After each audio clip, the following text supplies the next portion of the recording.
Voilà, donc c'est parti, comme on a dit. Ce soir, shiur d'introduction sur Mouktsé. D'accord. Mouktsé, c'est quoi dans la pratique? En quelques mots. Mouktsé, c'est un interdit pendant Shabbat de déplacer certaines catégories d'objets. L'interdit de Mouktsé pendant Shabbat, il désigne l'interdiction au déplacement de certaines catégories d'objets. Voilà, si quelqu'un vous dit, mais c'est quoi Mouktsé? Ça veut dire quoi Mouktsé? C'est quoi Mouktsé? C'est qu'il y a certains objets, on va voir plus en détail, mais en tout cas pour l'instant, certains objets, ou plutôt certaines catégories d'objets, sont interdites au déplacement pendant Shabbat. Quand on dit au déplacement, ça veut dire même dans la maison. Ça veut dire même sans faire changer de domaine l'objet. Même sans le faire passer du domaine privé au domaine public, même sans faire allusion à l'interdiction de porter, bien qu'en vérité il y a quand même un lien, mais on le verra tout à l'heure. Mais ici, quand on parle concrètement de l'interdiction de Mouktsé, c'est quoi? C'est que certaines catégories d'objets, je n'ai pas le droit de les déplacer pendant Shabbat, même de quelques centimètres, même dans la même pièce où je me trouve. Mouktsé, donc la première définition, la définition la plus basique de Mouktsé, c'est interdiction de déplacer certaines catégories d'objets. Ok, cette interdiction, elle prend sa source où? Elle a quelle origine? Est-ce qu'elle est Minatora? Est-ce qu'elle est Midrabanan? Bien entendu, elle n'est pas Minatora. Il est certain, de façon catégorique, l'interdiction de Mouktsé, ce n'est pas Minatora, c'est Midrabanan. C'est un décret, c'est une interdiction qui a été érigée par nos maîtres. À quelle époque? L'interdiction de Mouktsé, elle remonte à l'époque de Nehemia. Nehemia, c'était celui avec Ezra. Ezra et Nehemia, ce sont les deux Gdolim, les deux Tzaddikim, qui ont ramené de captivité les Juifs qui étaient en captivité à Bavel pendant 70 ans, après la destruction du premier Beth Amikdash. Ils sont restés captifs pendant 70 ans à Bavel. Au bout de 70 ans, les Juifs sont revenus en Eretz Israël, avec à leur tête deux grands Tzaddikim, Ezra et Nehemia. Et Nehemia particulièrement, lorsque les Juifs sont revenus en Eretz Israël, lorsqu'ils ont commencé à reconstruire le deuxième Beth Amikdash, le Beth Amikdash, le deuxième, donc ils ont commencé à le reconstruire. Du fait de l'exil, du fait de la galoute, du long exil à Bavel, les Juifs s'étaient quelque peu assimilés. Et quand ils sont revenus en Eretz Israël, ils avaient un comportement assez léger vis-à-vis de l'observance de Shabbat. Ils avaient un comportement assez léger, il y avait quelques lacunes, quelques négligences dans la pratique des mitzvot, et particulièrement dans l'observance de Shabbat. Qu'est-ce qu'il a fait Nehemia avec son Beth Din? Il a pris conscience de ça. Et d'une certaine façon, pour verrouiller l'importance de Shabbat dans l'esprit des gens, pour consolider l'importance de Shabbat dans l'esprit des gens, Nehemia et son Beth Din ont décrété que pendant Shabbat, les objets qu'on a le droit de déplacer sont très restreints. Ça veut dire qu'ils ont érigé l'interdit de Mouktsé. Ils ont dit, Shabbat, il y a certains objets qu'on n'a pas le droit de déplacer. Ah bon, pourquoi? Parce que c'est Shabbat, Habibi. Ah, Shabbat, ça éveille, ça stimule les gens, ça éveille leur attention sur Shabbat. Shabbat, c'est pas comme un autre jour. C'était pour petit à petit les ramener vers l'importance de Shabbat. C'est pour ça que Nehemia et son Beth Din ont érigé l'interdiction de Mouktsé. C'est-à-dire que pendant Shabbat, il y a certains objets que tu n'as pas le droit de déplacer. Ça, c'est l'origine. Voilà l'origine de Mouktsé. Mouktsé, d'où il vient l'interdiction de Mouktsé? Voilà d'où il vient. Maintenant, quelle est la raison? Alors, on vient de donner une première raison. C'est une raison de base. Mais en réalité, de façon plus profonde, pourquoi nos maîtres nous ont imposé l'interdiction de Mouktsé, l'interdiction de déplacer certains objets pendant Shabbat? La Gemara fait apparaître une raison essentielle. Mais on va voir que cette raison essentielle va être complétée par trois autres raisons par le Rambam. Pour l'instant, la Gemara, il apparaît à travers deux références dans la Gemara. À travers Masechet Shabbat Daf Kuf Chav Dalet Amud Bet, et à travers Masechet Betzad Daf Lamed Zayin Amud Bet. À travers deux références dans la Gemara, nous voyons la raison que la Gemara donne à l'interdit de Mouktsé. Quelle est la raison que la Gemara donne à l'interdit de Mouktsé? Pourquoi pendant Shabbat, je n'ai pas le droit de déplacer certaines catégories d'objets? J'ai dit tout à l'heure même dans ma propre maison. Pourquoi? Il en ressort de la Gemara que l'interdit de Mouktsé serait, ou plutôt est, est liée avec l'interdiction minatora de Hotsa'a, l'interdiction minatora de porter. C'est-à-dire qu'on sait que parmi les 39 melachot de Shabbat, il y a une melacha qui s'appelle Hotsa'a. Il y a une melacha qui s'appelle faire passer un objet d'un domaine plus privé vers un domaine public ou inversement. Cette melacha, c'est une melacha minatora, elle, par contre. Celui qui transporte un objet quelconque d'un domaine privé vers un domaine public ou le contraire, pendant Shabbat, il est hayav minatora. Il vient d'enfreindre une melacha de la Torah. Quelqu'un qui sort dans la rue pendant Shabbat, il sort de chez lui avec un mouchoir dans la main ou dans la poche, il enfreint un interdit de la Torah. Il enfreint une des 39 melachot de Shabbat. Il apparaît dans la Gemara que l'interdit de Mouktsé qui lui est midérabanan, l'interdiction de déplacer même dans ma propre maison certaines catégories d'objets, pourquoi il existe cet interdit? Eh bien pour ne pas que tu en arrives à sortir ces objets de ta maison vers la rue. Ça veut dire qu'encore une fois, Hachem ont fait leur job, ils ont fait leur boulot de venir protéger un interdit minatora qui est Hotsa'a. Ouais, un interdit minatora qui est Hotsa'a. Qu'est-ce que ça veut dire Hotsa'a? C'est transporter des objets de la maison vers la rue. Pour venir protéger cet interdit, Hachem sont venus faire Seyag la Torah, ils sont venus faire une barrière autour de cet interdit, ils ont dit, eh ben, tu sais, même dans la maison, certains objets, tu n'as pas le droit de les déplacer. Comme ça, il en ressort de la Gemara. Il en ressort de la Gemara que l'interdiction de déplacer certains objets dans la maison vient protéger l'interdiction plus générique, plus globale de faire sortir des objets de la maison vers la rue ou le contraire. Comme ça, il en ressort. Ça, c'est ce qui ressort de la Gemara. Que Mouktsé, pourquoi Hachem sont venus ériger l'interdiction de Mouktsé dans la maison? Eh bien, pour ne pas arriver au déplacement d'objets vers la rue, qui lui est Minatora. Le déplacement d'objets de la maison vers la rue ou le contraire, c'est Minatora. Comme j'ai dit tout à l'heure, c'est parti 39 Melachot.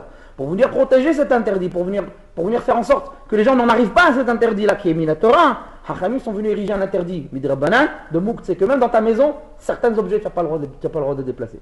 Ok? C'est la raison qui apparaît dans la Gemara. Mais le Rambam, sur cette raison-là, il en rajoute 3 autres. C'est-à-dire au total qu'il y a 4 raisons. Une qui est donnée par la Gemara et 3 autres qui sont données par le Rambam. Le Rambam dans le 24e chapitre d'Alachot Shabbat, Alachot 12 et 13, le Rambam là-bas, il rajoute 3 autres raisons. Il dit, la première des 3 autres raisons ajoutées par le Rambam est la suivante.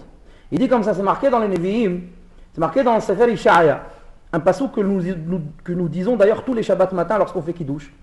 Là-bas on dit Mitashiv Shabbat raglecha asot hafatzecha v'yom kodshi v'karata la Shabbat oneg v'kdosh Hashem mechubad v'chibadto me'asot derachecha u'mimetzo hafatzecha u'midaber davar.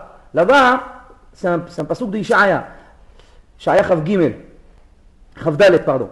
Là-bas le Navi Ishaya il met en garde le peuple d'Israël sur l'observance de Shabbat.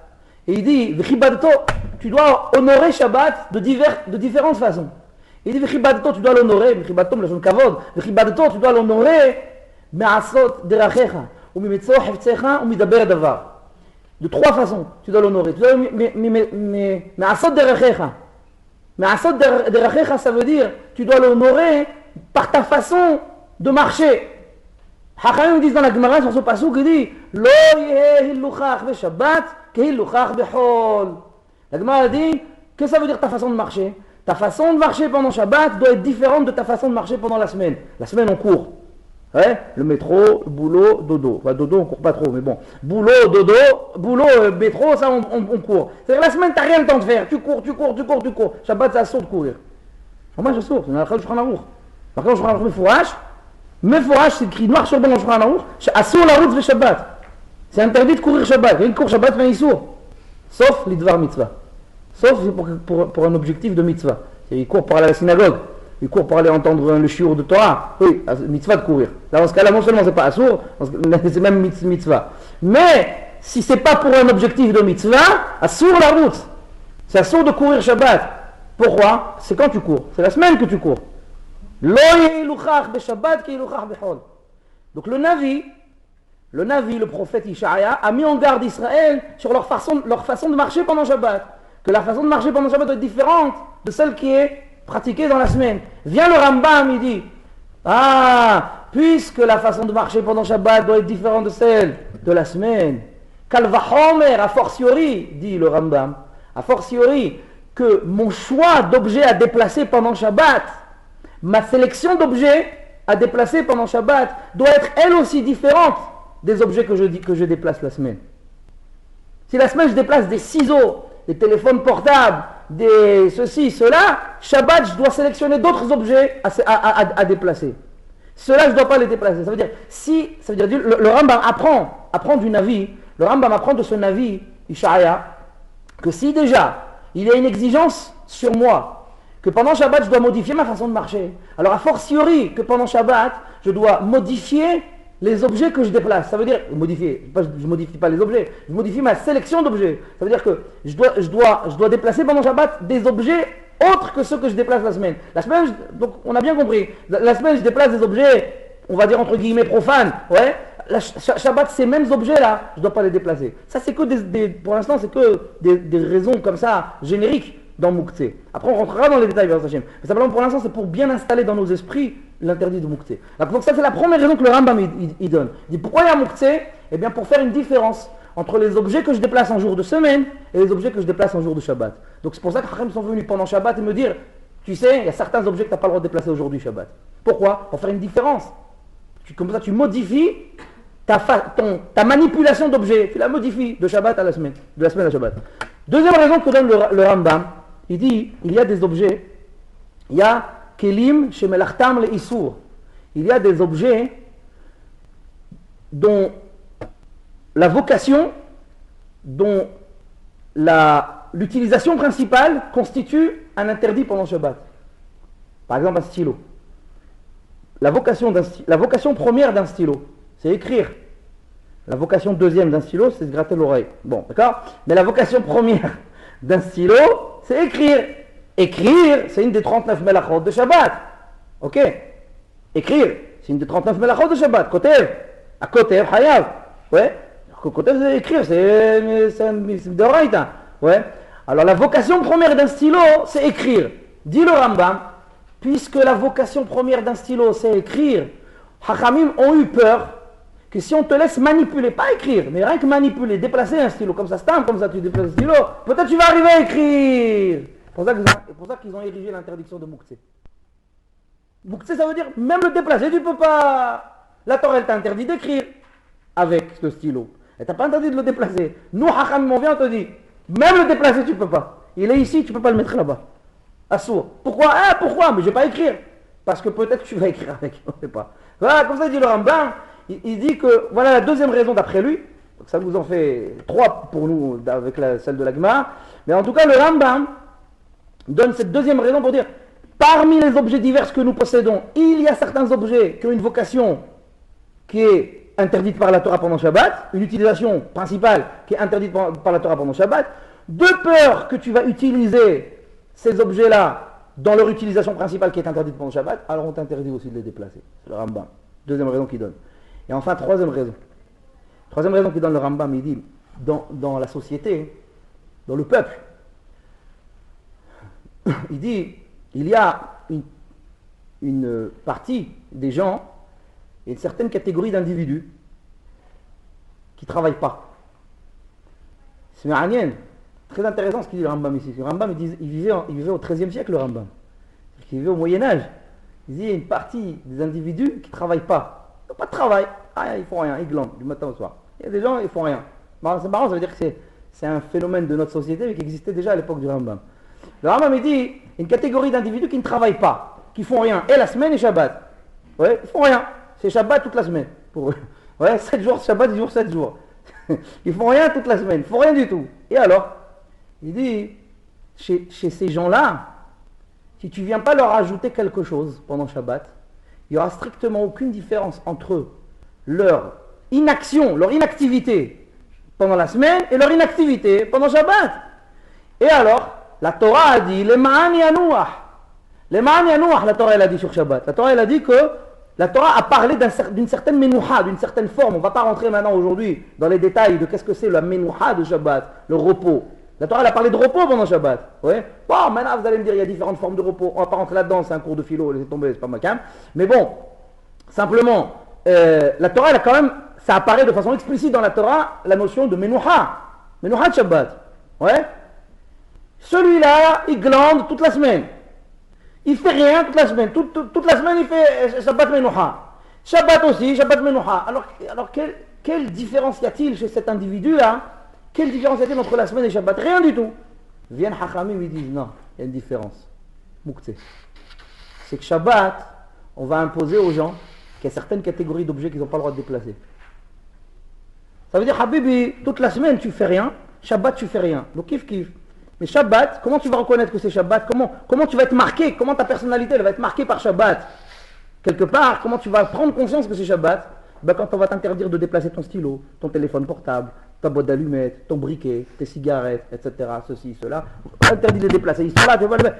Ah, c'est Shabbat aujourd'hui. On est obligé de faire ça pour ces gens-là. Donc ça, le Rambam dit, avec cette troisième raison qu'il donne, il dit, avec ce moyen, avec cette interdiction de Mouktsé imposée à tout le monde observe le même repos pendant Shabbat. Ça veut dire que ceux qui travaillent la semaine, ils se reposent Shabbat. Et ceux qui ne travaillent pas la semaine, qu'est-ce qui va leur faire rappeler que c'est Shabbat? Ben, Mouktsé. Et Mouktsé, c'est général. Ça concerne tout le monde. Ça concerne tout le monde de façon à ce que tout le monde ait au moins un point commun dans Shabbat. C'est quoi le point commun? C'est Mouktsé. C'est vrai que sur le reste, ils divergent tous. D'accord? L'autre il a une activité, l'autre il n'a pas d'activité, l'autre il a un métier, l'autre il n'a pas de métier, etc. Ok? Mais il y a au moins un point qui va rallier tout le monde sur l'importance de Shabbat, c'est Mouktsé. Et là, les ma'ani anouah, là on comprend les ma'ani anouah. Ça c'est le Rambam, voilà les raisons qu'il donne. Donc je récapitule. On a un interdit qui s'appelle Mouktsé. Techniquement, en quoi il consiste?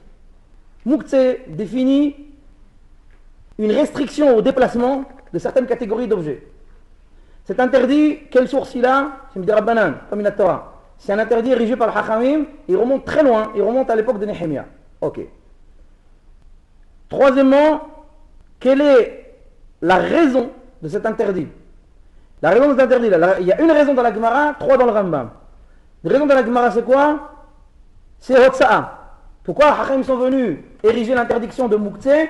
Pour être sûr que l'individu ne va pas en arriver à enfreindre Minatora, l'interdit qui s'appelle Hotsa'a, c'est-à-dire faire passer un objet d'un domaine privé vers un domaine public et vice-versa. Ça veut dire en clair, ils sont venus lui dire, tu sais, même dans ta maison, on va venir t'interdire au déplacement, même dans ta maison, sans sortir, sans rien. Même dans ta maison, on va venir t'interdire au déplacement certains objets. Pourquoi? Comme ça, on est sûr au moins que tu ne les fais pas passer en face. C'est-à-dire, on est sûr que tu ne vas pas enfreindre l'interdit de Hotsa'a. Ça, c'est ce qui apparaît dans la Gemara comme raison. Le Rambam a rajouté trois autres raisons sur ça. Première raison qu'il a rajouté le Rambam, c'est puisque les Nevi'im, les prophètes, le prophète Ishaïa nous a appris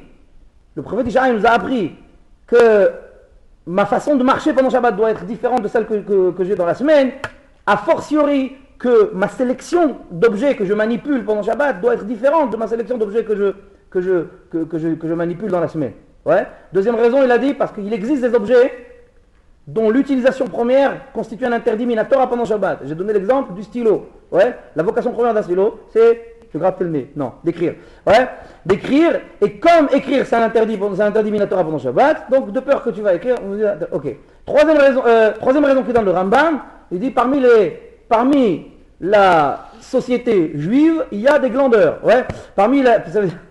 Dans le peuple, tout le monde ne travaille pas. Ça veut dire qu'il y a des gens pour qui c'est Shabbat toute la semaine. Si on ne vient pas leur ajouter quelque chose pendant Shabbat pour leur faire prendre conscience que c'est Shabbat, ils n'auront strictement aucun repère que c'est Shabbat. Rien ne va venir les marquer profondément de l'importance de Shabbat. Mouktsé. Hier, vendredi, tu dors. Du dimanche au vendredi, tu dors. Shabbat aussi, tu dors, mais sauf que Shabbat, il y a un truc en plus, enfin plutôt en moins, c'est qu'il y a des objets que tu n'as pas le droit de déplacer chez toi. Ah, c'est Shabbat. Ah, Boker Tov, Sabah al-Khair. D'accord? C'est Shabbat. Voilà, pour faire prendre conscience aux gens l'importance de Shabbat. On a fait le tour des définitions. On va voir maintenant les catégories d'objets. Il y en a 6. Il y a 6 catégories de Mouktsé. Et 6 catégories de Mouktsé. D'après certains poskim, il y en a 11 et à 12. On va réduire tout ça à 6. Parce que dans les 6, ils y sont tous en fait. Bref, je vous les fais simple. 6. Il y a 6 catégories d'objets Mouktsé. On va simplement les énumérer. Je vais les traduire, je vais les expliquer très succinctement.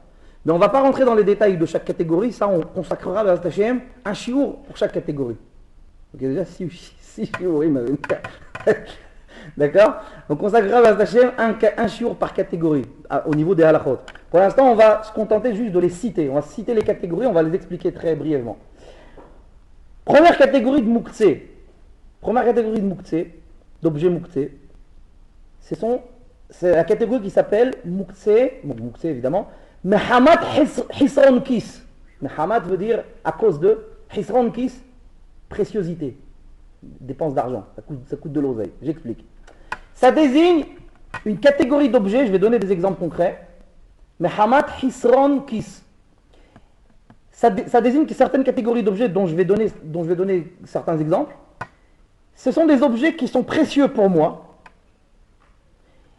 et pour lesquels je tiens absolument à ce qu'ils ne servent jamais à autre chose que ce pourquoi ils sont destinés. Ils sont précieux, voire même fragiles, et je tiens toujours à en prendre soin, et je fais attention, je tiens particulièrement à ce qu'ils ne servent jamais à autre chose que ce pourquoi ils sont voués, ce pourquoi ils sont destinés. Exemple.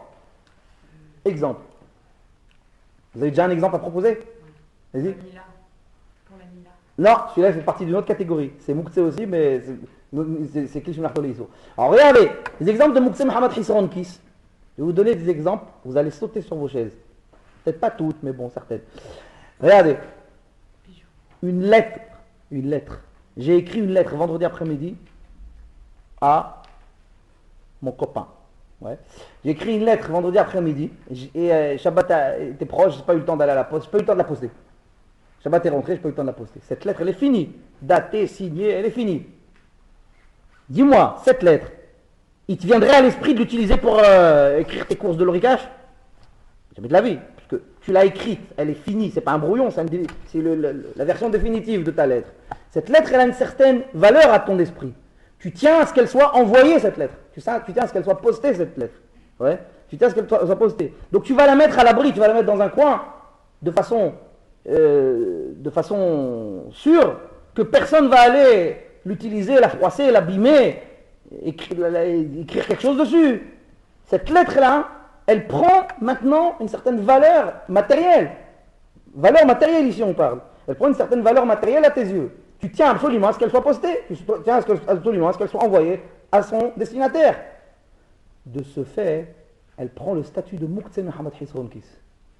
S'il y a une lettre quelque part chez moi qui est écrite, prête à être envoyée, mais qui n'a pas pu être envoyée avant Shabbat, je n'ai pas le droit de la déplacer, le Muktzeh. Muktzeh Mohamed Hisron Kis. Après les détails techniques, ne me posez pas les questions. On verra, ne vous inquiétez pas, il y a largement le temps, il y aura un shiur par chaque catégorie. Pour l'instant, je vous donne des exemples concrets pour que vous voyez de quoi je veux parler. Donc Muktzeh Mohamed Hisron Kis, ça peut désigner, par exemple, une lettre écrite, rédigée, terminée, avant Shabbat, mais qui n'a pas été envoyée. Cette lettre-là, elle prend le statut de Muktzeh Mohamed Hisron Kis. Muktzeh à titre de préciosité. Elle est précieuse pour moi. Elle a une valeur matérielle. Des fois, elle a une valeur sentimentale. Ouais, mais pour l'instant, on s'en fout. Pour l'instant, je suis intéressé. La valeur matérielle. Et la valeur matérielle fait que cette lettre-là, puisque je tiens absolument à ce qu'elle ne soit pas utilisée pour autre chose qu'un envoi postal, ouais, donc elle est Muktzeh. Mohamed Hisron Kis. Autre exemple, on reste dans la poste. Des timbres vierges. Un carnet de timbres. Un carnet de timbres non utilisé, tout neuf, tranquille. Un carnet de timbres, il est Muktzeh. Muktzeh Mohamed Hisron Kis. Parce qu'il a une valeur financière. Un carnet de timbres, encore une fois, nous sommes encore face à la même situation que pour la lettre rédigée non envoyée. Un carnet de timbres, je tiens absolument à ce qu'il ne serve pas à autre chose qu'à être collé sur des enveloppes.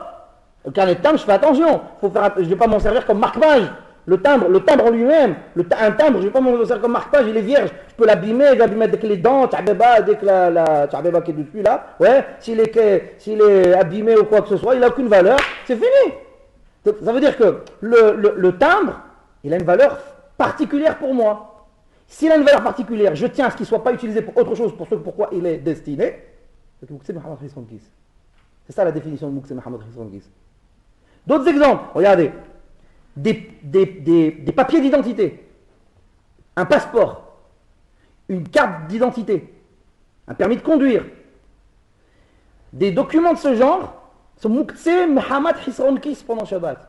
Parce que ce sont des documents qui, généralement, dans l'esprit de gens normaux, eh bien, ce sont des documents pour lesquels on tient absolument à ce qu'ils ne servent pas pour autre chose que ce pour quoi ils sont destinés.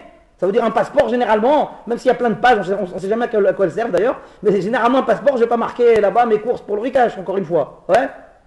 Passeport, là, tu fais attention, tu l'enfermes, il y en a qui le mettent au coffre. D'accord. Ouais, un passeport, on fait attention.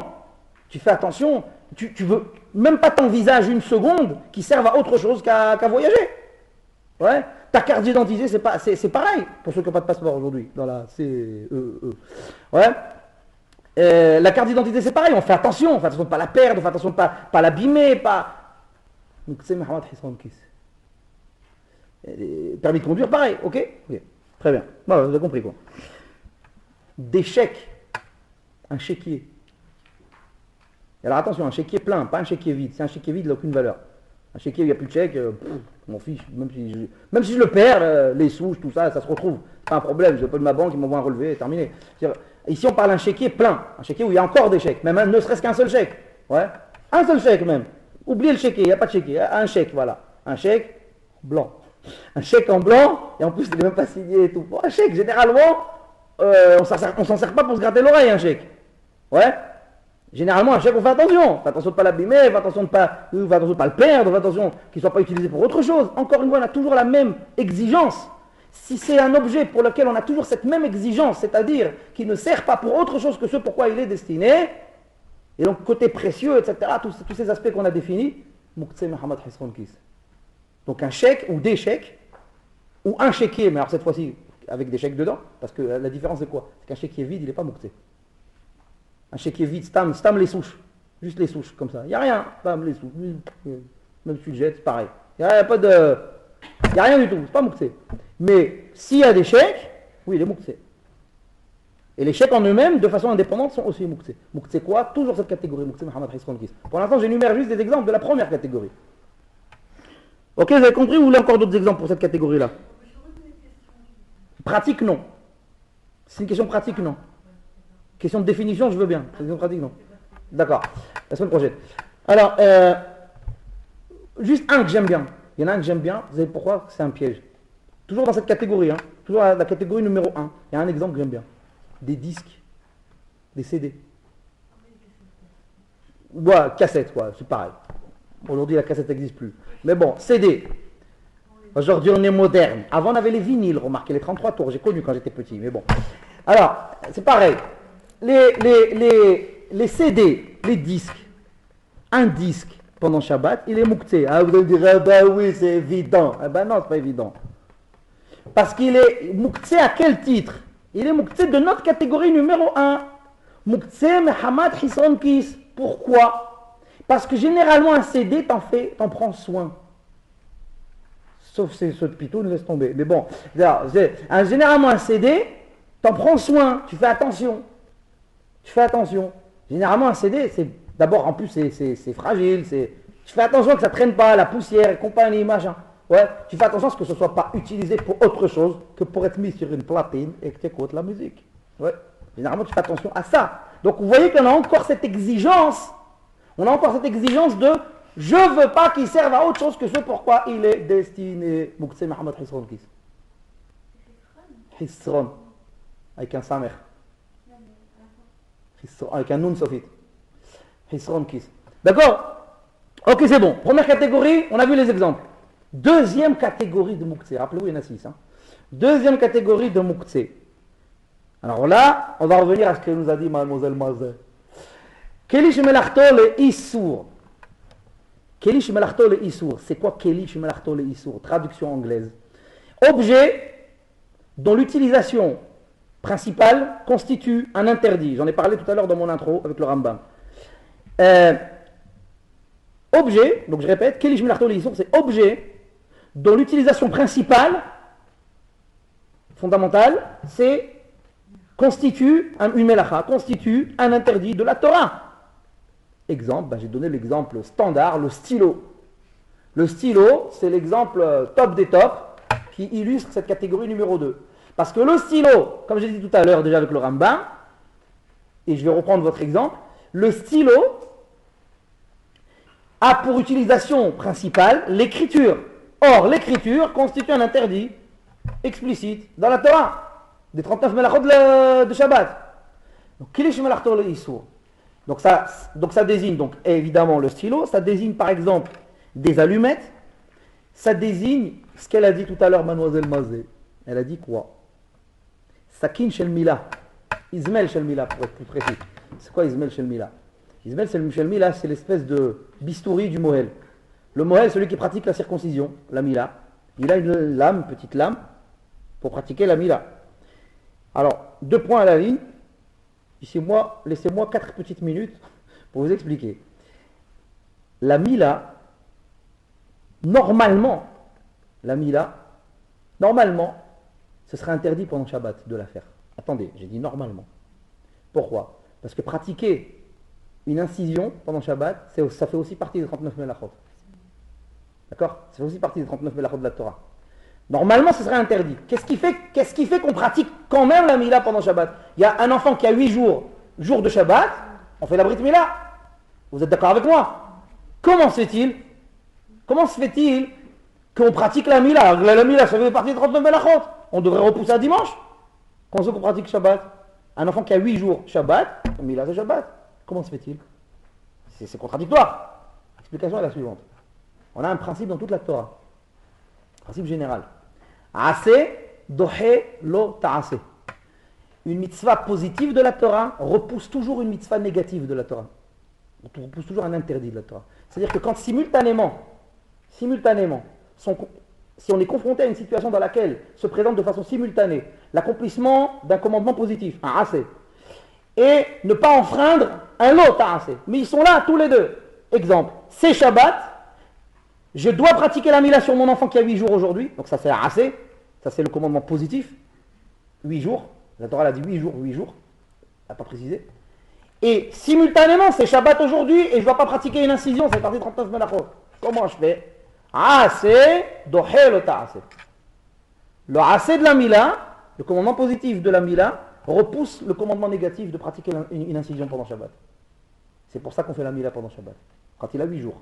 Quand c'est une mila, shelo bizmana, ça sort de la faire pendant Shabbat. Si c'est une mila qui n'est pas en son temps, par exemple l'enfant, il a une petite jaunisse à la naissance. Et on n'a pas pu, les médecins ils ont dit non, 8 jours, on ne peut pas pratiquer la mila 8 jours. Ok, on écoute les médecins. Ils disent qu'il faut attendre quelques jours, 10 jours, 15 jours, 3 semaines. Ça arrive, ouais. Dans ce cas-là, ça sort de la faire Shabbat. Et pas seulement en Shabbat, c'est assourd de la faire dans ce cas-là. À partir du jeudi, c'est assourd de la faire. Jeudi, vendredi, Shabbat, c'est assourd. On peut la faire que du dimanche au mercredi. Inclus. C'est tout. Parce que 3 jours avant Shabbat, on s'expose à un danger. Le 3e jour de la Mila sera Shabbat. Le 3e jour de la Mila, c'est le jour le plus douloureux, voire peut-être entre guillemets le plus exposé à certains risques. Et on ne veut pas sciemment provoquer une situation dans laquelle je vais peut-être profaner Shabbat pour secourir l'enfant. Alors, si c'est une Mila chez l'Obizmana, c'est une Mila qui n'est pas faite en son temps, elle n'est pas faite à 8 jours. Elle est faite à plus de 8 jours, pour des raisons médicales ou autres, comme j'expliquais. Dans ce cas-là, elle n'est certainement pas faite Shabbat. Hors de question. Et ni Shabbat, ni vendredi, ni jeudi. Elle est faite du dimanche au mercredi inclus dans ce cas-là. Ok, c'est juste une parenthèse pour vous expliquer l'histoire de... Donc, je reviens à le bistouri de Mohel. Ismail Shel Mila. Ismail Shel Mila, hein, s'il ne sert pas à une Mila aujourd'hui Shabbat, s'il ne sert pas à pratiquer la Mila d'un bébé qui a 8 jours aujourd'hui Shabbat, il est Mouktsé. La lame, si le Mohel ne travaille pas aujourd'hui, il ne travaille pas Shabbat, bon, bref, si le Mohel, il n'a pas de Mila aujourd'hui Shabbat, son matériel est Mouktsé. Son matériel est Mouktsé. Son bistouri, il est Mouktsé. Mouktsé quoi? Kliché malarto le issour. Mouktsé catégorie numéro 2. Mouktsé parce que ce bistouri de Mila représente un objet dont l'utilisation principale constitue un interdit pendant Shabbat. Quel interdit? Pratiquer une incision. Excepté, bon d'accord, vous avez compris, excepté si la Mila, elle est Shabbat aujourd'hui 8 jours. Ok, mais si c'est pas ça, dans l'absolu, il est Mouktsé. Il est ça veut dire son statut de Mouktsé est exceptionnellement levé lorsqu'il y a une Mila à 8 jours pendant Shabbat. Là, le temps de la Mila, il n'est pas Mouktsé. Mais après, il redevient Mouktsé. Avant, il est Mouktsé, après, il est Mouktsé. Donc ça veut dire que de façon générale, de façon principale, le bistouri d'un Mohel est d'abord Mouktsé. Et exceptionnellement non mouktsé s'il y a une mila à 8 jours pendant Shabbat. Vous avez compris? Ok. Donc c'est pour ça que nous avons dit la lame d'un mohel fait partie de cette catégorie numéro 2 de Klish Melarto le Issour. Pourquoi? Parce qu'il sert à ça. Il sert à, la vocation première du bistouri d'un mohel, c'est de pratiquer des milotes. C'est pas d'éplucher des patates avec. D'accord? Généralement, il s'amuse pas à ça quand même. Ouais, il coupe pas les légumes avec. Il fait des briques milotes avec. Ok. Regardez. Dans cette même catégorie, je vous donne un autre exemple de cette catégorie de Kli Shemel Arto le Issour. Baruch atah Adonai Eloheinu melech haolam she'akol nהיה b'doro. Un exemple, ça va peut-être vous surprendre. Une poêle à frire. Une poêle à frire. Elle est vide, elle est là, ce Shabbat aujourd'hui, voilà, elle est dans un coin. Mouktsé. Mouktsé, Kli Shemel Arto le Issour. Pourquoi? Quelle est la vocation d'une poêle? Frire. Frire pendant Shabbat, tu as le droit? Hasbi shalom. Tu n'as pas le droit de frire pendant Shabbat. Donc, elle est Kli Shemel Arto le Issour. Après, on verra. Il y a des halachot. On verra dans les halachot. Après, il y a des cas de figure où j'aurai le droit de la déplacer. On verra ça, on a tout le temps. Stam, pour l'instant, je vous dis juste de façon générique. La poêle à frire, elle a un statut d'abord de mouktsé, Kli Shemel Arto le Issour. On verra que ça concerne, en vérité, on peut étendre même aux marmites et aux casseroles. Une marmite vide, elle n'a rien, il n'y a pas de tafina, il n'y a rien du tout, elle est dans le placard. Ouais, pendant Shabbat, elle est mouktsé. Sauf les cas qu'on verra dans les halachot. Sauf certaines situations que nous verrons dans les halachot. Mais pour l'instant, dans les définitions des choses, une marmite, ça sert à quoi? À cuire. Elle est vide. Est-ce que tu as le droit de cuire pendant Shabbat? Hasbi shalom. Bien sûr que non. Donc, la vocation d'une marmite, la vocation première d'une marmite, c'est de cuire. La vocation première d'une casserole, c'est de cuire. La vocation première d'une poêle à frire, c'est de frire. Tout ça, c'est des activités qui sont interdites Shabbat. Donc, l'objet, il est mouktsé. Il s'appelle Kli Shemel Arto le Issour. Mais, je vous dis encore une fois, nous verrons dans les halachot qu'il y a certains cas de figure où il sera permis de déplacer les marmites, les casseroles, etc. On verra. Du papier de verre. Kli Shemel Arto le Issour. À quoi ça sert le papier de verre? Ça sert à, comment on appelle? Poncer. Poncer, ça sort Shabbat. Kli Shemel Arto le Issour. Une paire de ciseaux. Mouktsé. Kli Shemel Arto le Issour. Coupé pendant Shabbat, ça sort. C'est belacha. Un clou. C'est un clou, il est quelque part. Assour. Je n'ai pas le droit de faire un trou pendant Shabbat. Kli Shemel Arto le Issour. Bon, enfin, j'ai compris. Des cigarettes. Une arme. Un Colt 45. Ouais. Non, un 357 Magnum. 9 mm. Une arme. Le mouktsé. Ah, ne me la faites pas. C'est bon, on verra. Ok. Bon. Là, je connais ça, c'est par cœur. C'est bon, ça va. C'est des cas particuliers, on verra plus tard. Pour l'instant, je vous donne des définitions. Une arme, c'est mouktsé. Pourquoi? Parce que, quelle est la vocation première d'une arme? Hein? Bon, des fois, tuer, c'est une mitzvah. Ça dépend, Hamas, c'est une mitzvah. Bon, ici, bon, en l'occurrence, de façon générale, Baruch Hashem, le monde n'est pas rempli que de Hamas. Donc, de façon générale, tuer, c'est un issour. Même la semaine, bon. D'accord? Mais Shabbat, ici, on rentre par rapport à faire couler le sang. Faire couler le sang, c'est une des 39 melachot. Donc l'arme, elle est morte. C'est Kli Shemel Arto le Issour. Ah, une plaie, celle-là. Un casse-noix, est-ce qu'il est mouktsé? Non, pas mouktsé. Donc on peut casser le mouche? Ouais. Et je me suis interdit 100 fois. Et bien 100 fois, vous êtes privé de noix. Enfin, ça me dérange pas parce que j'aime pas les noix. Mais bon. Bref, non, c'est pas mouktsé. Un marteau, c'est mouktsé. Ça s'appelle Kli Shemel Arto le Issour. Parce que le marteau, ça sert à enfoncer des clous, là, ça sourd Shabbat. Ouais. Un chauffard. Un chauffard, il est mouktsé Shabbat. Kli Shemel Arto le Issour. On n'a pas le droit de sonner du chauffard Shabbat. Parce qu'on n'a pas le droit, même Rosh Hashanah qui tombe Shabbat, on ne sonne pas chauffard. Rosh Hashanah, le premier ou le deuxième jour, peu importe, c'était le cas cette année, je crois. Oui. Premier jour, il est tombé Shabbat. Shabbat, on ne sonne pas chauffard, pas sourd. C'est un issour, on n'a pas le droit. Ouais. Tfilin, une paire de tfilin. Kli Shemel Arto le Issour. Paire de tfilin, ça fait partie de cette deuxième catégorie. Kli Shemel Arto le Issour. Pourquoi? Tfilin, en vérité, tfilin, c'est particulier. Et pourquoi? Parce que les mahloket rishonim, c'est une divergence parmi les décisionnaires de l'époque médiévale. Est-ce qu'il est interdit de mettre les tefillin Shabbat ou est-ce qu'il n'est pas utile de les mettre? Je m'explique. D'après tout le monde, on ne les met pas. Sur ça, il n'y a pas de discussion. Maintenant, est-ce qu'on ne les met pas parce qu'il est interdit de les mettre ou est-ce qu'on ne les met pas parce qu'il est inutile de les mettre? C'est ça la discussion. Alors, je m'explique. On doit avoir en permanence deux otot, deux hot bérite, deux signes d'alliance avec Hachem en permanence sur nous. La semaine, on a la Brit Mila et les Tefillin.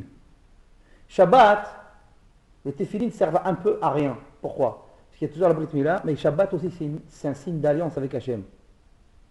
L'observance de Shabbat marquée hot. Ça veut dire, ce sont des mitzvot. Mila, Tefillin et Shabbat, ce sont trois mitzvot dans la Torah sur lesquels la Torah s'est exprimée avec le terme hot. Hot veut dire signe d'alliance. Or, il faut toujours deux. Pourquoi? Parce que c'est toujours sur la foi du témoignage de deux témoins qu'on établit les choses. Donc deux témoins ici, deux otot. Donc la semaine, il y a le Brit Mila et le Tefillin. Ouais. Shabbat, il y a trois, il y en a un en trop. On a dit deux, on n'a pas dit trois. Khlas. Il y en a un qui fait double emploi. Il y en a un qui ne sert à rien. Alors, mahloket, Tefillin. Parce que Mila, elle est là. Shabbat, il est là. Ça y est, Tefillin ne sert à rien. Mahloket Rishonim. Est-ce qu'il est interdit de mettre les Tefillin Shabbat ou est-ce qu'il est inutile de mettre les Tefillin Shabbat? Mahloket Rishonim. Mashma' mi Maran, il apparaît des propos de Maran Abet Yosef, de Maran Shulchan Aruch, il apparaît de ces propos qu'il est interdit de les mettre. Non pas seulement inutile de les mettre, mais interdit de les mettre.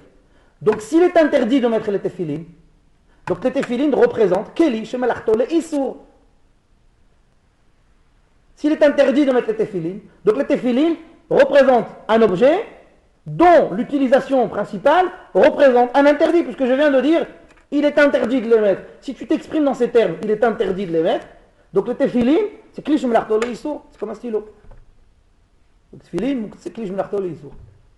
Ouais, tu ne peux pas déplacer les Tefillin. Sauf, je vous dis encore une fois que pour l'instant, ce n'est pas des halachot qu'on voit. Pour l'instant, on verra que dans la halachot, ça bouge dans tous les sens. Mais pour l'instant, on donne surtout des définitions. Enfin, troisième catégorie de Moukhtse, Moukhtse Mohamed Goufo. C'est comme Moukhtse Mohamed Goufo.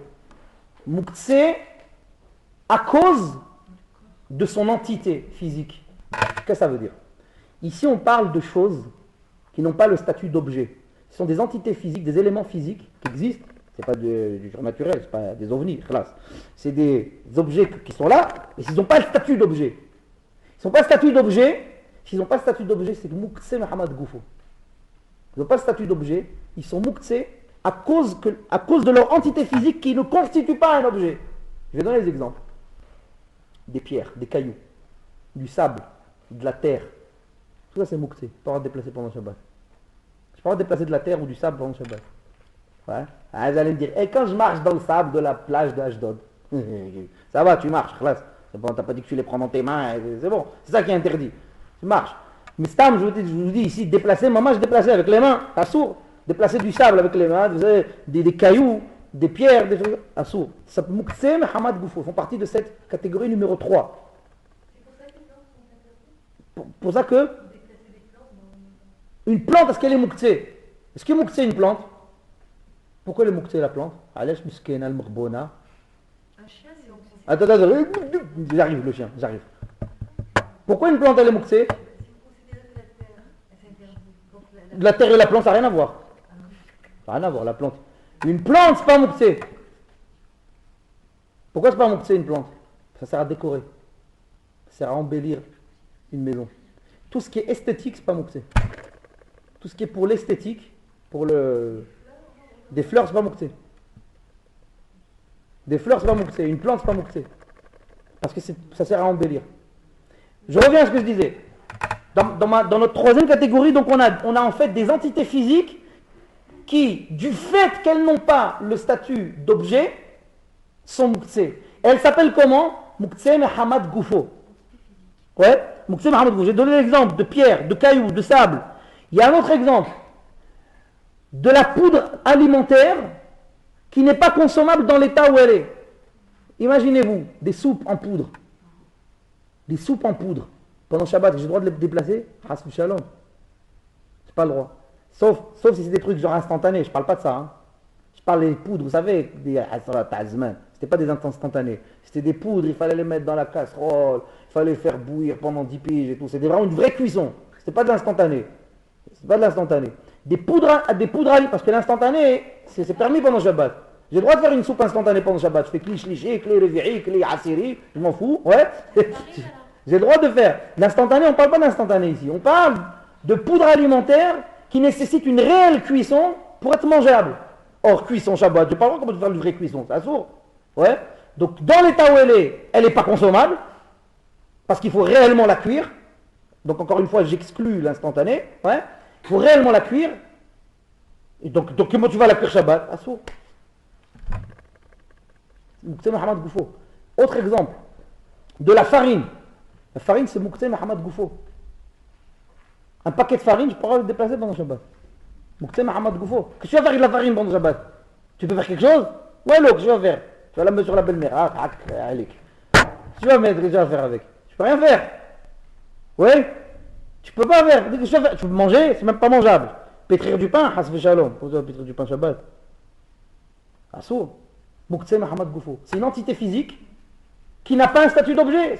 C'est rien. C'est du rien. C'est du rien. Assour. Mouktsé Mohamed Goufo. Autre chose. Des aubergines crues. Mouktsé Mohamed Goufo. Des pommes de terre crues. Mouktsé Mohamed Goufo. Que la pomme de terre, c'est pas sûr. Parce que la pomme de terre, on verra que si c'est mangeable par un animal, c'est pas Mouktsé.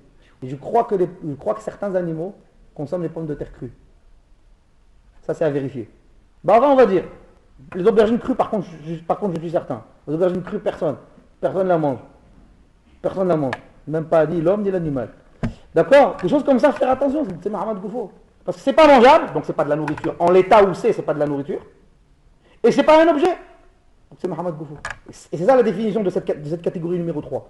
La définition de la catégorie numéro 3, c'est toute entité physique qui n'est pas mangeable dans l'état où elle est, ni par un homme, ni par un animal, et en plus, qui n'est pas un objet, donc c'est Mohamed Goufo.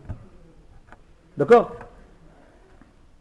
Tout à l'heure, elle a dit, Clémence, des animaux. Les animaux, c'est Mouktsé Mohamed Goufo. Un chien, un chat, ouais, un animal, n'importe quel animal, je ne peux pas le prendre dans les mains, al-kapaïm ista'umcha. C'est pas le droit, assour. Assour. Même de le toucher. Toucher, on verra. Toucher, on verra. Mais pour l'instant, déplacer, viens mon petit tabab, viens, assour. Assour. Viens chez Tata Friha, viens, il n'y a pas ni Tata Friha, ni Tata Messaouda. Il n'y a pas. Assour. Ni le chat, ni le chien, ni rien. Voilà. Vous voyez? Regardez encore dans cette catégorie numéro 3. C'est important de donner des exemples, comme ça on comprend bien. Cette catégorie, vous êtes d'accord qu'on donne bien des exemples là, qu'on comprend bien de quoi il s'agit. Catégorie numéro 3, il y a encore d'autres exemples. Mouktsé Mohamed Goufo, il y a encore d'autres exemples. Des boutons de vêtements. Des boutons de vêtements. Non, attendez, mais des boutons de vêtements qui n'étaient pas rattachés à un vêtement à l'entrée de Shabbat.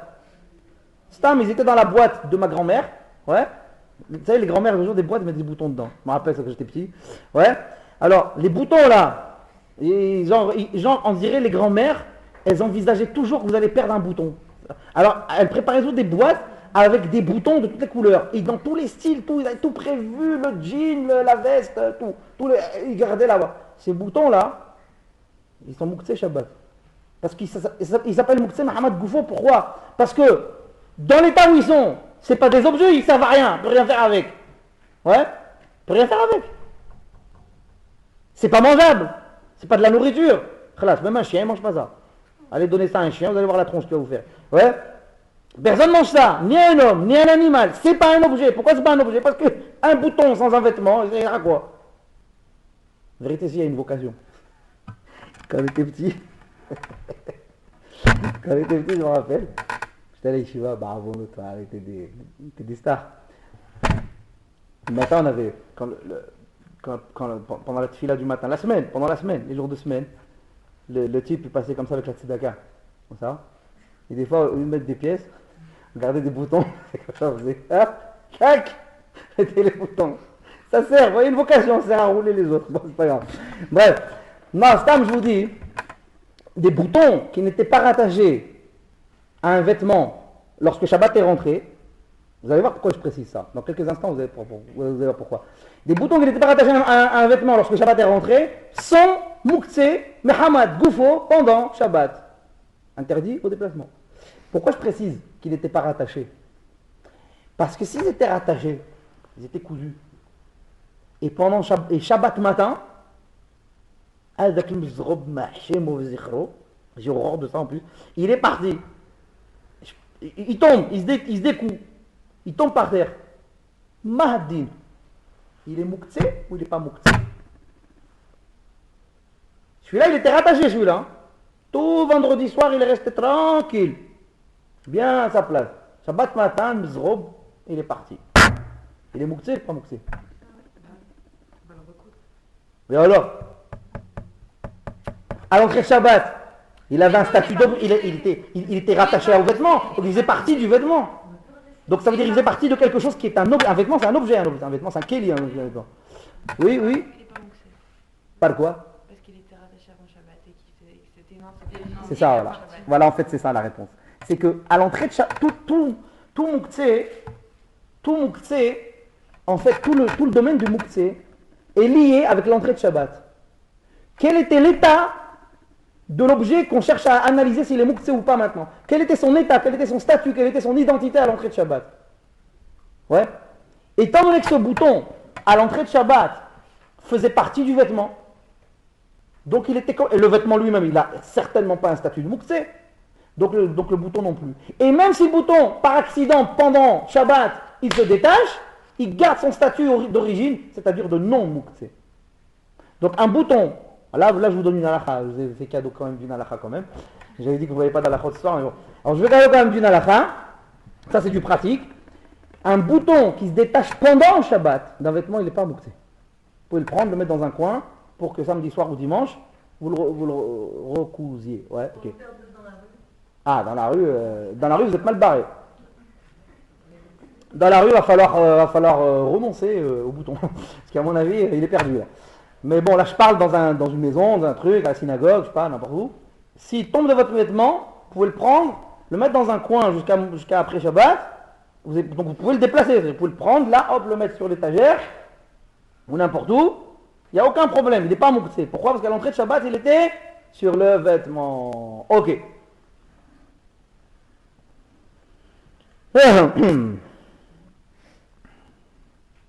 Bon, un autre exemple de cette troisième catégorie, un autre exemple. C'est pas super affolant, enfin, c'est pas super attirant. Un cadavre, un mort. Un mort, s'il n'a pas d'habit, il est Mouktsé. S'il a des vêtements, il n'est pas Mouktsé. S'il porte des vêtements, il n'est pas Mouktsé. Ça veut dire qu'il n'est pas Mouktsé, on peut le déplacer. S'il est nécessaire de le déplacer, alors il n'est pas Mouktsé s'il a des vêtements sur lui. S'il n'a pas de vêtements sur lui, il y a un problème de Mouktsé. D'accord? Parce qu'encore une fois, c'est une entité physique, mais qui n'est pas ni objet, ni nourriture. Le cannibalisme. Ok? Un truc plus actuel. Des revues, journaux et magazines profanes. Voilà, Gala, Paris Match, Tabeba, ouais, tous ceux que je vous cite d'habitude et que j'ai en horreur. Ouais, là où il y a tous les bulletins de santé de Jean-Philippe en ce moment, tout ça, ouais. Ok. Je viens d'apprendre qu'il est malade, le pauvre, bon, bref. Ouais, ok, on s'en fout un peu. Donc, tous ces trucs-là, hein, voilà, Magala et compagnie, ouais. Revues, journaux, magazines, profanes, sont Mouktsé même la semaine. D'accord? Ils sont bons. En tout cas, Shabbat, c'est sûr qu'ils sont Mouktsé. Mouktsé Mohamed Goufo. Ouais, Mouktsé Mohamed Goufo. Parce que ce sont des entités physiques qui n'ont pas le statut d'objet, qui ne sont pas de la nourriture. Autre chose, un pot de peinture, avis 3000. Ouais, un pot de peinture dans un coin, mouktsé. En plus, bon, c'est pas que les jeux d'artolé, mais c'est mouktsé Mohamed Gouva parce que c'est pas de la nourriture, c'est pas un objet. Ok? Des débris d'objets. Des débris d'objets inutilisables. Ça veut dire que maintenant tu peux plus rien en faire. Tu prends ces bouts d'objets, une table, une chaise qui s'est cassée en 1000 morceaux, ouais, n'importe quoi, des débris d'objets, et chaque débris que tu prends, chaque débris n'est pas réutilisable pour quoi que ce soit, tous ces débris là sont mouxés. Donc il pas le droit de les déplacer, sauf s'il s'agit des débris en verre. Les débris en verre, j'ai le droit de les déplacer. Ils sont mouxés bien sûr, ils sont mouxés, mais j'ai le droit de les déplacer si c'est nécessaire, si ça peut constituer un danger. Parce que des débris de verre, ça peut être dangereux. Même si c'est un danger qui peut ne pas être forcément grave, mais même si c'est un danger bénin, c'est un danger quand même. Achaim lève l'interdit de moukté dans ce cas-là. Parce que donc je peux prendre un balai, un verre qui s'est cassé par terre, je prends un balai et je pousse. En plus on verra que ça c'est tout le minatsad, on verra c'est dans le temps. Rien, quand c'est des débris de verre on enlève. Même s'il faut enlever avec les mains en faisant attention de ne pas se blesser, eh bien on le fait. Parce que c'est moukté, certes, mais c'est moukté dangereux. C'est un moukté dangereux, on le déplace. On le déplace même manuellement si c'est nécessaire. Un balai n'est pas moukté, j'ai le droit de balayer Shabbat. Qu'est-ce qui est paradoxal? Quand on va balayer, on pense automatiquement. Moutar, le gamré. Moi je balaye tous les Shabbats. Ouais, faut pas le dire. Hein. Ouais. Faut pas le dire pour d'autres raisons. Non, quel rapport? Un marteau il sert à faire des issourim. Un marteau il est cliché marteau les issour. Un marteau, il a pour vocation première un interdit, planter des clous, c'est un issour Shabbat. Faire des trous Shabbat, c'est un issour. Balayer, c'est moutard. Ma forage en shpranaout, c'est moutard. Balayer, c'est moutard. Bien. Ça, c'était la troisième catégorie. Quatrième catégorie de mouktsé. Alors, quatrième catégorie de mouktsé, c'est tout simplement bassis le davar assour. Bon, c'est très simple à comprendre. On verra par contre dans la halachot, c'est super compliqué. Mais dans la définition, c'est très simple. Bassis le davar assour. Support à quelque chose d'interdit. C'est-à-dire, je vais prendre un exemple tout bête. Un plateau où il y a des bougies. Un plateau, le plateau pris à part, il est moutard. Ouais, il n'est pas mouxé. Le plateau pris à part, pris de façon indépendante, il n'est pas mouxé. Mais en l'occurrence, dans mon exemple, ce plateau supporte des bougies, des veilleuses. Ouais. Donc il est quoi? Il est bassis, il est support, le davar assour, à une chose interdite, une chose qui est elle, mouxé. Bougie, veilleuse, ouais, mouxé. Même le plateau il devient mouxé. Pourtant, si je déplace le plateau, je déplace pas, j'ai pas pris dans mes mains les bougies, j'ai pris que le plateau, je déplace. Assour. Mouktsé. Comment mouktsé? Mais c'est un plateau, c'est pas mouktsé. Oui, mais en l'occurrence, comme il supporte du mouktsé, il est mouktsé lui-même. Ça s'appelle, catégorie numéro 4, bassis le davar assour. C'est vrai que la halachot de cette catégorie-là, c'est prise de tête. Catégorie numéro 5. Mouktsé mehamat mitzvah. Ah, ça c'est très rapide aussi. Mouktsé mehamat mitzvah, c'est quoi? Ça désigne pas beaucoup de choses. Mouktsé mehamat mitzvah, ce sont des choses qui sont mouktsé à cause de leur destination, qui est une destination de mitzvah. Ils ont été destinés à faire une mitzvah. C'est quoi? On est Sukkot et on est Shabbat. Non. L'oulav, c'est encore un autre statut. L'oulav, c'est mouktsé mehamat goufo. Pendant Shabbat, Sukkot. Mais ici, non. On est Sukkot, on est Yom Tov Sukkot ou Shabbat Sukkot, peu importe, on s'en fiche. Enfin, en tout cas, on est Sukkot. Ou Yom Tov ou Shabbat. Et avant Sukkot, quand j'ai construit ma soukha, j'ai mis des décorations. J'ai mis des guirlandes. J'ai attaché des fruits. Ouais. De préférence des sacs plastiques. Comme ça, quand ils pourrissent et qu'ils me tombent sur la tronche, ben ça évite les dégâts. Ouais.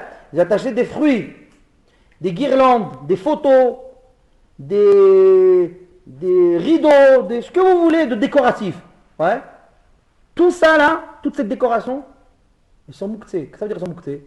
Ça veut dire que si pendant Yom Tov de Sukkot ou Shabbat de Sukkot, un fruit tombe, il se détache du scar, il tombe, je n'ai pas le droit de le déplacer. Mouktsé. Pourquoi? Ou la guirlande, ouais, ou la photo de Tata Freha. Ben, celle-là, elle n'est pas mouktsé, mais bon. Ouais, si les décorations tombent, j'ai pas le droit de les ramasser, j'ai pas le droit. Assour. Mouktsé, quel mouktsé? Mouktsé Mahamat mitzvah, quelle mitzvah? C'est une mitzvah d'embellir la souka. Il n'y a pas seulement une mitzvah d'habiter la souka. Il y a une mitzvah de construire une belle souka. Il n'y a pas seulement une mitzvah de construire la souka. Il y a une mitzvah de construire une belle souka. D'embellir. Ze'eli ve'anveu. L'embellissement dans les mitzvot est aussi une mitzvah. Ouais. Ze'eli ve'anveu, c'est aussi une mitzvah. Il n'y a pas une mitzvah seulement de porter un talit katan, un tzitzit. Il faut porter un beau tzitzit. Le faire de façon la plus belle possible. Ouais. Tfilin, il faut avoir des beaux tefilin. C'est aussi une mitzvah. D'embellir les mitzvot, c'est aussi une mitzvah. Alors, ces décorations ont été destinées à l'origine pour embellir la souka. Donc, ils ont été destinés, ils ont été voués exclusivement, ces fruits attachés, etc., guirlandes, ouais, ils ont été destinés à une mitzvah. Muktzeh Mahamat mitzvah. S'ils tombent pendant Yom Tov, s'ils tombent pendant Shabbat, je n'ai pas le droit de les ramasser. Excepté, je vous fais encore cadeau d'une halakha, excepté, si au préalable, avant l'entrée de la fête de Sukkot, lorsque je les ai attachés, j'ai exprimé verbalement une condition. J'ai dit, je pourrais consommer ces fruits quand je voudrais. C'est-à-dire, si pendant la fête, drabni lahbal, j'ai envie comme ça de manger avec la pomme, qu'elle est attachée dans le skach, eh bien je pourrais le faire. Si j'ai émis préalablement cette condition verbale, avant l'entrée de la fête de Sukkot, alors s'il tombe le fruit, je peux le prendre, le ramasser, le manger, le poser, le ranger, parce que il n'a pas de statut de muktzeh. Pareil pour les guirlandes. Si lorsque j'attache les guirlandes, avec les guirlandes, ou les décorations, ou les trucs, si au moment où je les attache, je dis, avant l'entrée de la fête, je dis, je pourrais disposer de cette décoration quand je veux, si j'exprime cette condition de cette façon-là, eh bien, il n'y a aucun problème. S'ils tombent pendant Shabbat, Sukkot, ou Yom Tov, Sukkot, ils tombent, il ne faut pas muktzeh. Je peux les prendre, les mettre dans un coin, c'est pour Korali. Ça faisait longtemps. Hein. Si les autres, ils voient qu'on les prend, et qu'est-ce qu'ils en savent? Il n'y a pas de marit aïn, Hazdak ou Baruch. Bonne question. C'est une bonne question. C'est quelqu'un qui pendant 3 mois pose pas de question, après c'est pas quoi. Une question. Alors, très bonne question. Coralie soulève le problème de marit aïn, l'interprétation des autres. C'est-à-dire que les autres, ils me voient faire. Elle a raison. Le gars qui me voit ramasser mon fruit pendant Shabbat Sukkot ou Yom Tov Sukkot, le fruit qui est tombé, d'où il sait, lui, que j'ai émis la condition, là, j'ai pas émis la condition. Il sait pas. D'où il sait. C'est pas marqué dans mon dos, j'ai émis la condition. Enfin, c'est pas marqué, ouais.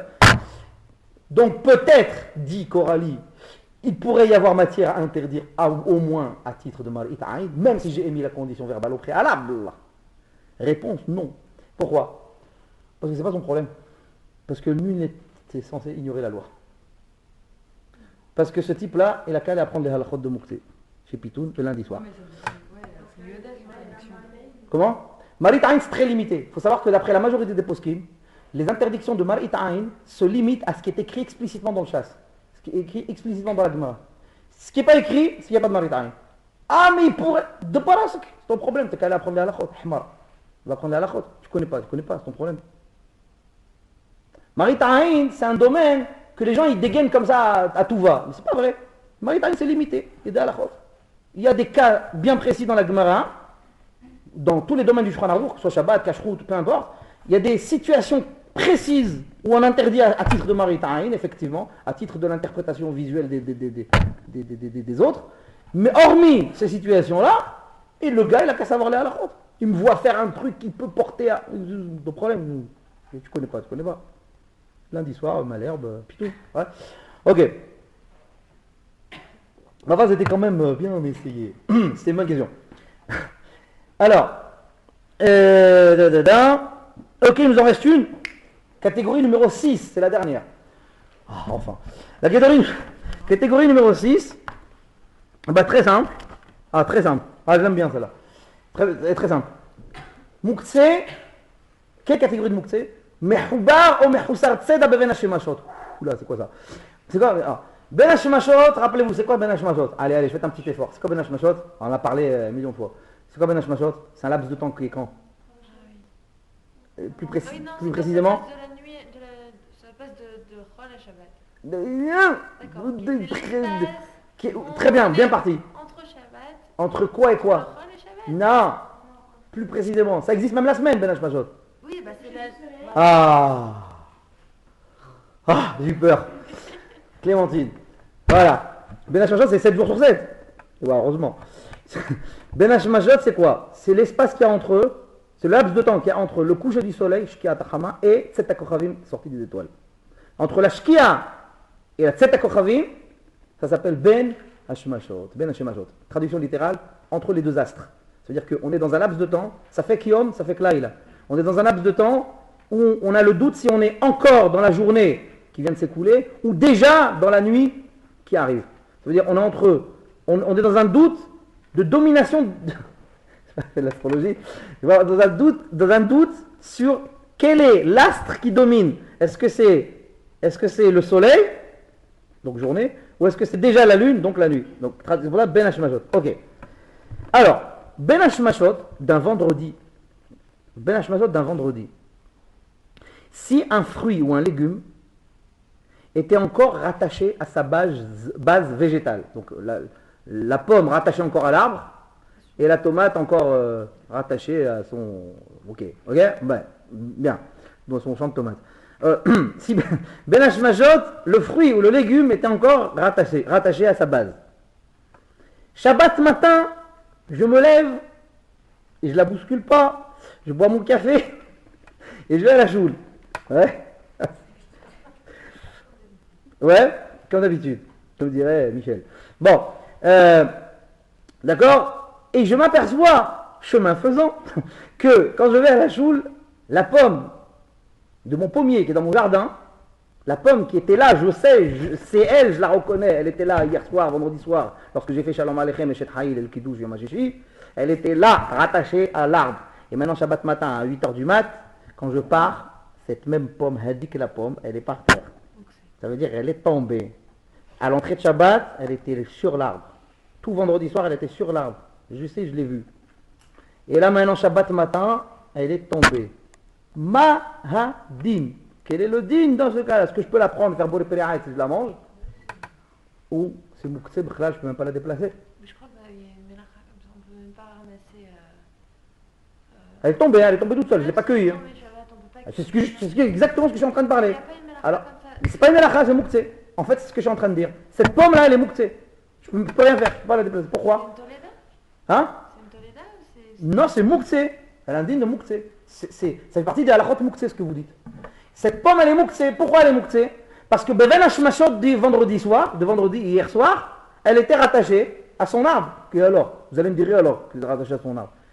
Ça veut dire que quand Shabbat est rentré, tu n'envisageais même pas de la manger. Pourquoi tu n'envisageais pas de la manger? Parce que c'est assourd de cueillir pendant Shabbat. Donc, puisque quand Shabbat est rentré, tu l'as vue, elle était rattachée à l'arbre. Donc tu n'envisageais même pas dans ta tête de la consommer. Pourquoi? C'est assourd de cueillir. Cueillir, c'est Melachat de la Torah. Ouais, c'est des 39 Melachot. Donc, comme à l'entrée de Shabbat, tu l'as vue, Hadik, celle-là, la pomme, elle était rattachée à Hadik, Golden Hadik. Elle était rattachée à Monsieur Golden, à l'arbre, tu l'as vue. Donc, tu n'envisageais même pas de la manger pour la simple et bonne raison que Birlal, tu n'envisages pas de cueillir pendant Shabbat. Maintenant, il se trouve que Shabbat matin, elle est tombée toute seule. Eh ben, elle est tombée toute seule. Je peux la manger? Non, parce qu'elle n'était pas dans ton esprit, elle n'était pas envisagée dans ton esprit quand Shabbat est rentré. Mouktsé. Comment elle s'appelle cette catégorie?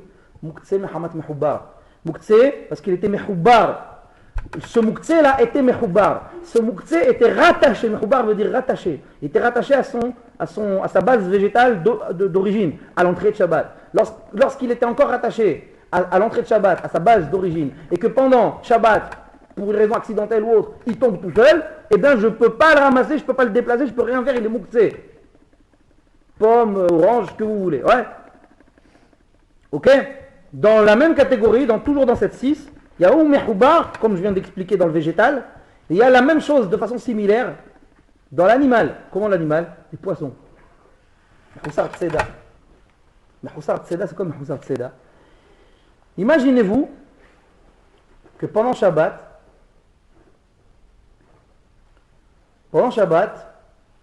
il y a un tsunami.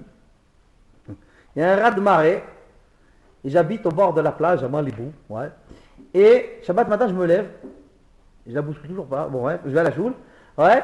Et je vois sur le rivage des poissons qui ont été ramenés par les vagues de la mer, de l'océan Malibu, c'est Pacifique, ouais, Los Angeles. Ouais, c'est Pacifique. Ok, ils ont été ramenés comme ça, les poissons rasés sur le rivage. Maintenant, ces poissons, je dis, ah, des poissons, c'est dommage, nanana. Je voudrais les prendre pour les mettre dans un aquarium ou dans le garde-manger, enfin peu importe, je sais pas, je voudrais les déplacer. Ouais, assourd. Quoi, du poisson? Tu déplaces pas du poisson pendant Shabbat, vendredi soir, tu manges bien ton poisson. Il n'est pas mouxé, qu'est-ce qui t'arrive? Ah, bébé. Ce poisson-là, hein, à l'entrée de Shabbat, il était encore dans son environnement naturel, il était dans l'eau. Il n'était pas pêché encore. Il vient d'arriver, Shabbat matin, il vient d'arriver ici. Hier, à l'entrée de Shabbat, tu ne l'envisageais même pas, ce poisson. Pourquoi? Parce qu'il était encore dans son environnement naturel, il n'était pas encore pêché. Ça s'appelle Mahoussar Tseda. Il n'était pas encore pêché. Quelque chose qui n'était pas encore pêché, donc un animal, qui n'était pas encore chassé, qui n'était pas encore attrapé, qui n'était pas encore pêché. Lorsque Shabbat est rentré, si même si pendant Shabbat, pour une raison ou pour une autre, il arrive à ma disposition, je ne peux rien en faire. Je ne peux rien en faire. Mouktsé. Voilà les 6 catégories de Mouktsé. Ça c'est juste une énumération des 6 catégories avec quelques exemples concrets, juste pour qu'on comprenne. Ok.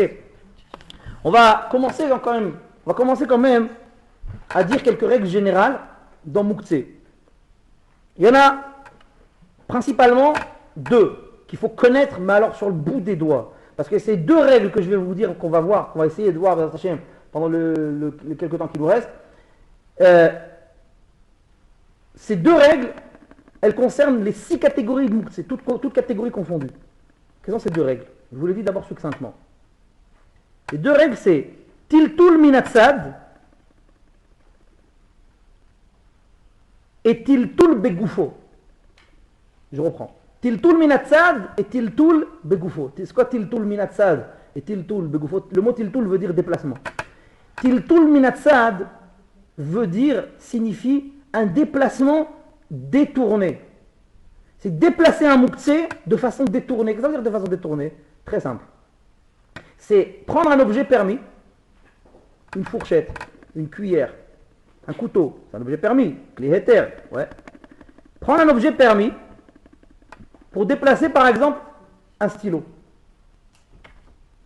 Comment s'appelle cette manipulation?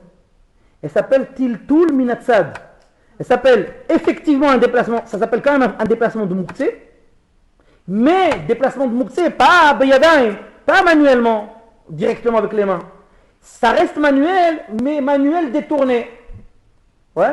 C'est comme le plateau avec les bougies. Non, parce que le plateau, du fait qu'il est support, là, le stylo, il n'est pas sur la fourchette. Stam, il est dans un coin et moi, je veux l'enlever.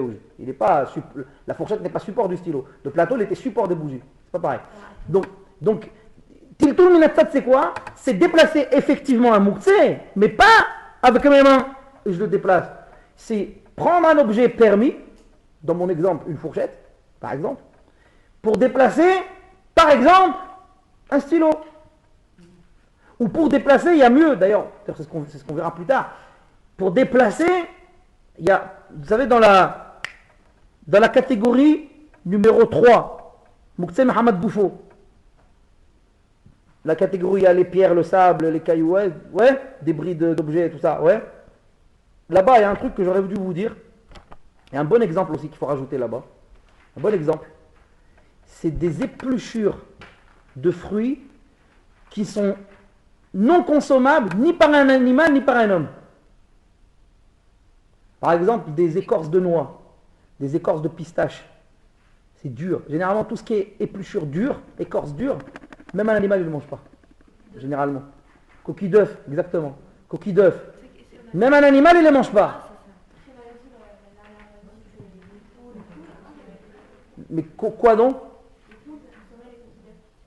On avait dit ça? Alors les coquilles d'œufs, donc vous retirez les coquilles d'œufs. Mais par contre, tout ce qui est par exemple écorce de noix, écorce de pistache, tout ce qui est épluchure dure, généralement, après bon, faut s'y connaître en zoologie. Mais bon, après faut s'y connaître. Mais généralement, tout ce qui est dur, généralement l'animal il fait la tronche, ouais, il ne mange pas. Alors attention, si on a affaire à ce genre d'épluchures, elles sont moxées, elles sont sur la table. J'ai mangé des noix sur la table. Et maintenant il y a les épluchures. Je vais les prendre avec les mains, assour, Mouktsé Mohamed Goufo. C'est une entité physique qui n'est pas mangeable, qui n'est pas de la nourriture. ni par un homme, ni par un animal, et qui n'est pas objet. C'est Mohamed Goufo, catégorie numéro 3. Maintenant, je veux l'enlever avec les mains, assourd. Je veux l'enlever avec un couteau. Je vais lui faire un dit, Yallah tish, dégage de là, trac. Ouais, je vais l'enlever avec un couteau. C'est pas avec la main que j'enlève, un couteau. Tiltoul minatsad. Ça s'appelle Tiltoul minatsad. On verra dans les halakhot que c'est moutard. On verra. Mais pour l'instant, je vous donne juste la définition de la manœuvre. Cette manœuvre-là, elle s'appelle Tiltoul minatsad. Et Tiltoul minatsad correspond concrètement à quoi? Utiliser un objet permis pour déplacer un objet mouktsé. Et la deuxième règle, c'est Tiltoul begoufo. C'est quoi Tiltoul begoufo? C'est déplacer un objet mouktsé avec son propre corps, mais pas les mains. C'est-à-dire, j'utilise des parties de mon corps, ma tête, mon épaule, mon coude, mon genou, pour déplacer un mouktsé. J'utilise tout sauf mes mains. Quand j'utilise n'importe quelle partie de mon corps, excepté mes mains, pour déplacer un mouktsé, cette manœuvre s'appelle Tiltoul begoufo. Est-ce que, avant de vous donner le psak halakha de chacune de ces deux manœuvres, est-ce que vous avez compris? Vous voulez que je les répète? Ouais. Il n'y a pas de problème. Première, Tiltoul minatsad. Tiltoul minatsad, c'est quoi? C'est utiliser un objet permis pour déplacer un objet interdit. Enfin, un truc mouktsé. Une chose mouktsé. Ok? Vous avez parlé des épluchures. Par exemple, j'ai donné l'exemple de prendre un couteau. Couteau, c'est permis. Comment je débarrasse cette lavage? Et j'enlève les épluchures mouktsé. D'accord? C'est ça Tiltoul minatsad. Comment? Je débarrasse cette lavage. Ce que je viens de vous dire. Je prends le couteau, je mets dans l'assiette. Oui. Mais après, on verra que dans l'assiette, ça suffit pas. On verra. Bon, après, c'est à la crotte, je ne vais pas rentrer là-dedans. Pour l'instant, Stam, je vous donne juste. C'est juste des génériques de films que je vous donne là. D'accord? C'est juste pour vous retenir juste des petites chansons. Juste, c'est juste. Tiltoul minatsad, c'est quoi? C'est que déjà dans votre oreille, il faut vous familiariser avec les termes. Tiltoul minatsad, c'est quoi? C'est déplacer un objet mouktsé par l'intermédiaire d'un objet permis. Ok, Hazakou Barouk. Et deuxième, c'est quoi? Tiltoul begoufo, c'est toujours déplacer un objet mouktsé, mais avec toutes les parties de mon corps sauf mes mains. Quel est le din selon ces deux règles? Alors, très succinctement, je vous dis juste les mots du Shulchan Aruch, mais vous verrez, finalement, mon show d'introduction, je vais le diviser en deux, ce soir et la semaine prochaine. C'est-à-dire qu'on attaquera on attaquera les halakhot de chaque catégorie qu'à partir du troisième lundi. Ouais. Là, on est un peu limité dans le temps. Mais bon, donc la semaine prochaine sera le show d'introduction, deuxième partie de l'introduction. Donc, je vous donne juste les termes du Shulchan Aruch sur chacun de ces deux principes que je viens de dire, Tiltoul minatsad et Tiltoul begoufo. Les termes du Shulchan Aruch sont les suivants. Maran écrit dans Siman Shin Yud Aleph Saif Het, chapitre 311, paragraphe 8. Maran écrit la chose suivante. Il dit Tiltoul begoufo. Pardon, Tiltoul minatsad en premier. Tiltoul minatsad. Letzorech davar amutar, mutar.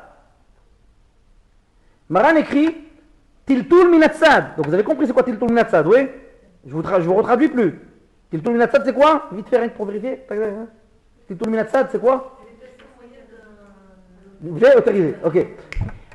Maran dit Tiltoul minatsad. Pour les nécessités de la chose permise, c'est permis.